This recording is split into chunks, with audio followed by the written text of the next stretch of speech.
ਆਪਾਂ ਚੱਲੀਏ president Donald Trump ਤੇ ਫੈਡਰਲ ਰਿਜ਼ਰਵ ਦੇ ਬੋਰਡ ਦੇ ਜਿਹੜੇ ਚੇਅਰਮੈਨ ਆ ਪਾਵਲ ਉਹਨਾਂ ਦੇ ਵਿੱਚ ਹੁਣ ਕਾਫੀ ਖੜਕ ਗਈ ਹੈਗੀ ਆ। ਖੜਕ ਤਾਂ ਕਾਫੀ ਲੰਮੇ ਸਮੇਂ ਤੋਂ ਰਹੀ ਸੀ ਕਿਉਂਕਿ ਟਰੰਪ ਹੁਣੀ ਵਾਰ-ਵਾਰ ਉਹਨੂੰ ਕਹਿ ਰਹੇ ਸੀ ਵੀ ਭਾਈ ਹੁਣ ਜਿਹੜਾ ਇੰਟਰਸਟ ਰੇਟ ਆ ਉਹਨੂੰ ਘਟਾਓ ਤਾਂ ਕਿ ਜਿਹੜੀ ਇਕਨੋਮੀ ਆ ਉਹ ਪਿਕ ਹੋਵੇ। ਹੁਣ ਡਿਪਾਰਟਮੈਂਟ ਆਫ ਜਸਟਿਸ ਜੋ ਟਰੰਪ ਉਹਨਾਂ ਦੀ ਆ, ਉਹਨਾਂ ਨੇ ਕ੍ਰਿਮੀਨਲ ਇਨਵੈਸਟੀਗੇਸ਼ਨ ਸ਼ੁਰੂ ਕਰ ਦਿੱਤੀ ਆ ਫੈਡਰਲ ਰਿਜ਼ਰਵ ਬੋਰਡ ਦੇ ਚੇਅਰਮੈਨ ਜਰੋਮ ਪਾਵਲ ਦੇ ਅਗੇਂਸਟ। ਇਹ ਇੱਕ ਪਾਵਲ ਨੇ ਵੀਡੀਓ ਰਿਲੀਜ਼ ਕੀਤੀ ਆ ਐਤਵਾਰ ਨੂੰ, ਉਹਦੇ ਵਿੱਚ ਦੱਸਿਆ ਗਿਆ ਆ ਜਿਹੜੀ ਇਨਵੈਸਟੀਗੇਸ਼ਨ ਆ ਉਹ ਪਾਵਲ ਹੁਣਾਂ ਦੀ ਟੈਸਟੀਮੋਨੀ ਜੋ ਲਾਸਟ ਜੂਨ ਦੇ ਵਿੱਚ ਹੋਈ ਸੀ, ਜਿਹਦੇ ਵਿੱਚ ਮਲਟੀ ਈਅਰ ਰੈਨੋਵੇਸ਼ਨ ਇੱਕ ਫੈਡਰਲ ਰਿਜ਼ਰਵ ਬੋਰਡ ਬਿਲਡਿੰਗਸ ਦੀ ਹੋਈ ਹੈਗੀ ਆ, ਉਹਨੂੰ ਲੈ ਕੇ ਹੈਗੇ ਵੀ ਬਹੁਤ ਵੱਡਾ ਅਮਾਉਂਟ ਜਿਹੜਾ ਆ ਉਹ ਇਹਨਾਂ ਬਿਲਡਿੰਗਸ ਦੀ ਰੀਮਾਡਲਿੰਗ ਦੇ ਉੱਤੇ ਜਿਹੜਾ ਪਾਵਲ ਦੇ ਅੰਡਰ ਖਰਚਿਆ ਗਿਆ ਹੈਗਾ ਆ।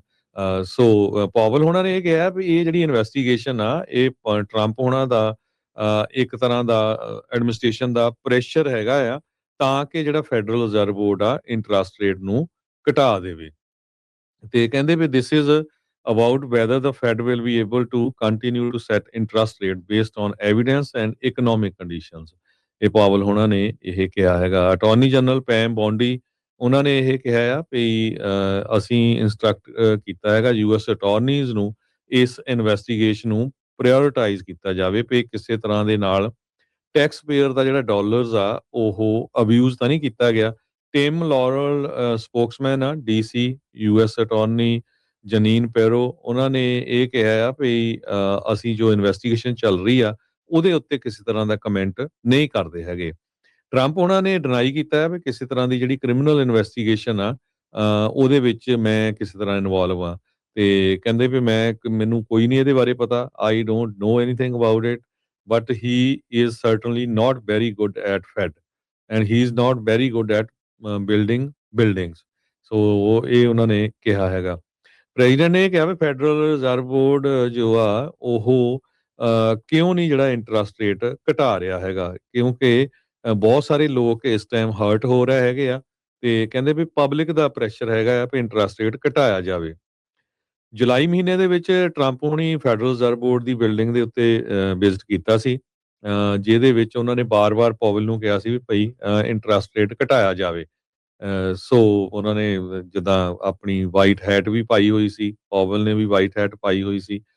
2.5 ਬਿਲੀਅਨ ਡਾਲਰ ਦੀਆਂ ਜਿਹੜੀ ਰੈਨੋਵੇਸ਼ਨਸ ਆ ਫੈਡਰਲ ਰਿਜ਼ਰਵ ਬੋਰਡ ਦੀਆਂ ਬਿਲਡਿੰਗਸ ਆ ਉਹਨਾਂ ਦੀ ਹੋਈ ਹੈਗੀ ਆ। ਸੋ ਟਰੰਪ ਉਹਨਾਂ ਨੇ ਵਾਰ-ਵਾਰ ਕਿਹਾ ਵੀ ਇਹ ਤਾਂ ਟੂ ਮਚ ਮਨੀ ਆ ਇਸ ਰੈਨੋਵੇਸ਼ਨ ਦੇ ਉੱਤੇ ਜੋ ਟੈਕਸ ਪੇਅਰ ਦਾ ਮਨੀ ਆ ਉਹ ਯੂਜ਼ ਕੀਤਾ ਗਿਆ ਹੈਗਾ। ਜੀ ਬਿਲਕੁਲ। ਸੋ ਟਰੰਪ ਹੁਣੀ ਆਪਣੇ ਜਿਹੜੇ ਜਿਹੜੇ ਸਟੂਜੀਜ਼ ਆ ਹੁਣ ਉਹਨਾਂ ਨੂੰ ਵਰਤ ਰਹੇ ਆ ਵੀ ਹਰ ਇੱਕ ਨੂੰ ਜਿਹੜਾ ਦਬਾਅ ਅਧੀਨ ਲਿਆਂਦਾ ਜਿਹੜਾ ਉਹ ਜਾਵੇ। ਕੁਝ ਮਹੀਨਿਆਂ ਦੇ ਵਿੱਚ ਜਰੋਮ ਪਾਵਲ ਦੀ ਓਵਰਆਲ ਜਿਹੜੀ ਟੈਨਿਓਰ ਆ ਉਹ ਖਤਮ ਹੋਣ ਜਾ ਰਹੀ ਆ। ਇਹਨਾਂ ਨੂੰ ਮੌਕਾ ਮਿਲ ਜਾਣਾ ਆ ਨਵਾਂ ਆਪਣਾ ਫੈਡ ਦਾ ਜਿਹੜਾ ਚੇਅਰ ਆ ਉਹ ਲਾਉਣ ਦੇ ਲਈ। ਪਰ ਇਸ ਨੂੰ ਜਿਹੜਾ ਉਹ ਲਾ ਕੇ ਹੁਣੇ ਹੀ ਇਹ ਇਨਵੈਸਟੀਗੇਸ਼ਨ ਦਾ ਜਿਹੜਾ ਸਹਾਰਾ ਲੈ ਕੇ ਸੇਮ ਥਿੰਗ ਹੀ ਆ ਜਿੱਦਾਂ FBI ਦੇ ਸਾਬਕਾ ਚੀਫ ਦੇ ਖਿਲਾਫ ਕੀਤੀ ਸੀ।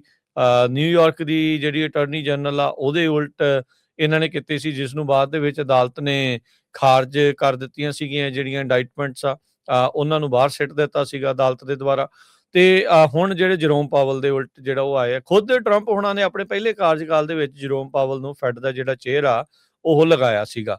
ਹੁਣ ਇਹ ਹੁਣ ਕਿਹਾ ਜਾ ਰਿਹਾ ਵੀ ਜਿਹੜੇ ਕਈ ਰਿਪਬਲਿਕਨਸ ਆ ਉਹ ਵੀ ਕਹਿ ਰਹੇ, ਕਹਿੰਦੇ ਵੀ ਜਿੰਨੀ ਦੇਰ ਤੱਕ ਹੁਣ ਇਹ ਕੇਸ ਦਾ ਫੈਸਲਾ ਨਹੀਂ ਆਉਂਦਾ, ਜੇ ਹੁਣ ਕੋਈ ਵੀ ਇਹ ਨੋਮੀਨੇਸ਼ਨ ਨਵੇਂ ਚੇਅਰ ਦੀ ਲੈ ਕੇ ਆਉਂਗੇ ਅਸੀਂ ਉਨੀ ਦੇਰ ਤੱਕ ਉਹਦਾ ਸਾਥ ਨਹੀਂ ਦੇਣਾ, ਉਸ ਨੂੰ ਅਪਰੂਵ ਜਿਹੜਾ ਉਹ ਨਹੀਂ ਕਰਨਾ।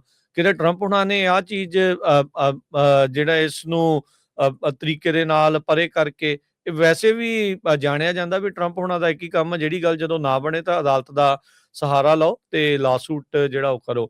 ਬੀਤੇ ਦਿਨਾਂ ਦੇ ਵਿੱਚ ਟਕਰ ਕਾਲਸਨ ਜਿਹੜਾ ਇੱਕ ਟਾਈਮ ਦੇ ਉੱਤੇ ਸਟੌਂਚ ਇਸ ਦਾ ਸਮਰਥਕ ਰਿਹਾ ਸੀ, ਉਹ ਕਹਿ ਰਿਹਾ ਸੀਗਾ ਵੀ ਜੋ ਇਸ ਟਾਈਮ ਅਮਰੀਕਾ ਦੇ ਵਿੱਚ ਜੋ ਟਰੰਪ ਪ੍ਰਸ਼ਾਸਨ ਕਰ ਰਿਹਾ ਆ ਇਹ ਡੈਮੋਕ੍ਰੇਸੀ ਦਾ ਖਾਤਮਾ ਤੇ ਐਮਪਾਇਰਸ਼ਿਪ ਦੀ ਜਿਹੜੀ ਸ਼ੁਰੂਆਤ ਆ ਉਹ ਹੋ ਚੁੱਕੀ ਆ।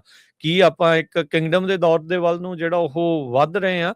ਇਹ ਜਿਹੜੇ ਸਵਾਲ ਆ ਟੱਕਰ ਕਾਲਸਨ ਨੇ ਇੱਕ ਹਿਸਾਬ ਦੇ ਨਾਲ ਇਹਨਾਂ ਸਾਰੇ ਘਟਨਾਕ੍ਰਮਾਂ ਨੂੰ ਦੇਖਦੇ ਹੋਏ ਜਿਹੜਾ ਉਹ ਦੇਖਿਆ ਆ।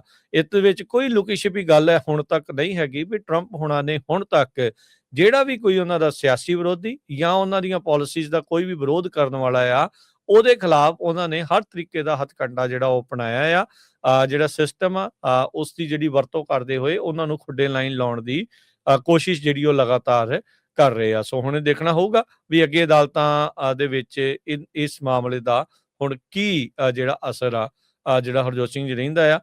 ਉਦਾਂ ਵੈਸੇ billions of dollar the renovation ਇਹ ਵੀ ਕੋਈ ਛੋਟਾ ਅਮਾਊਂਟ ਤਾਂ ਨਹੀਂ ਹੈਗਾ, ਪਰ ਇਹ ਸਾਰੇ ਦਾ ਸਾਰਾ ਜਿਹੜਾ ਭਾਰ ਆ ਇਸ ਦੇ ਅਧੀਨ ਜਿਹੜਾ ਲਾਇਆ ਜਾ ਰਿਹਾ ਆ ਵੀ ਪਾਵਲ ਹੋਣਾ ਦੇ ਦੁਆਰਾ ਹੀ ਇਸ ਨੂੰ ਕੀਤਾ ਜਿਹੜਾ ਜਾ ਰਿਹਾ। ਜਿੱਦਾਂ ਮਲਟੀਪਲ ਹੋਮਸ ਦੀ ਪ੍ਰਾਇਮਰੀ ਰੈਜ਼ੀਡੈਂਸ ਕਿਹੜਾ ਆ ਤੇ ਸੈਕੰਡਰੀ ਰੈਜ਼ੀਡੈਂਸ ਕਿਹੜਾ ਆ, ਉਹਦੇ ਆਧਾਰ ਦੇ ਉੱਤੇ ਜਿਹੜੇ ਕੇਸ ਆ ਕਿੰਨੀਆਂ ਹੋਰ ਐਡਮਿਨਿਸਟ੍ਰੇਸ਼ਨ ਦੇ ਜਿਹੜੇ ਮੇਨ ਬੰਦਿਆਂ ਦੇ ਉਲਟ ਇਹਨਾਂ ਦੇ ਦੁਆਰਾ ਜਿਹੜੇ ਉਹ ਲਿਆਂਦੇ ਗਏ ਆ, ਚਾਰजेस ਜਿਹੜੇ ਉਹ ਲਿਆਂਦੇ ਗਏ ਆ। ਸੋ ਦੇਖਦੇ ਆ ਵੀ ਇਸ ਦੇ ਵਿੱਚ ਹੁਣ ਅੱਗੇ ਕੀ ਬਣਦਾ ਹੈਗਾ।